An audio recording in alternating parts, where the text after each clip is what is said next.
Welcome to Shri academy online teaching classes 2020-21। सुप्रभात। मैं नीलम त्रिपाठी आज एक नए अध्याय के साथ प्रस्तुत हूँ। वह अध्याय है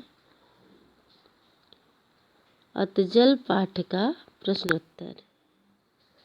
प्रश्न, नौकर देवदूत किस प्रकार बन गए? उत्तर, नौकर परियों जैसे पंख लगाकर देवदूत बन गए। प्रश्न, स्वर्गलोक में अतजल को क्या परेशानी हुई? उत्तर, स्वर्गलोक में अतजल किसी से मिलने नहीं दिया जाता था। घूमने फिरने की भी इजाज़त नहीं थी। भोजन में हमेशा मीठा पदार्थ ही मिलता था, इसलिए उसे अपने दोस्तों और माता पिता की याद आने लगी थी। इसलिए स्वर्गलोक में अतजल परेशान था। अतजल धरती पर वापस क्यों आना चाहता था?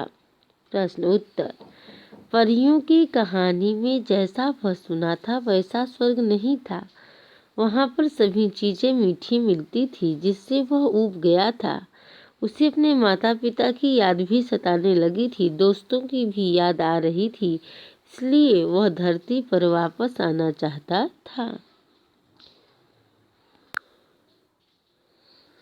प्रश्न, अतजल के विषय में 5-6 पंक्तियाँ लिखिए। उत्तर, अतजल 10 साल का एक छोटा बच्चा था। वह बड़ा ही शरारती था। उसका मन पढ़ने लिखने में नहीं लगता था। वह माता पिता की बात भी नहीं मानता था। वह अपना समय ऐशो आराम में ही व्यतीत करना चाहता था। उसके माता पिता उसे अच्छा बनाना चाहते थे, किंतु वह उनसे बेकार की बातें करने लगता था। वह बच्चा इजराइल का रहने वाला था। प्रश्न, घर आकर अतजल ने माँ से क्या कहा? उत्तर, घर आकर अतजल ने माँ से कहा, स्वर्ग अच्छी जगह नहीं है। मैं तुम्हारे पास रहूँगा, तुम्हारी सारी बात मान लूँगा, पढ़ाई भी अच्छे से करूँगा। अब कभी भी स्वर्ग जाने की बात नहीं करूँगा। तो ये था इस पाठ का पूरा प्रश्न उत्तर। धन्यवाद।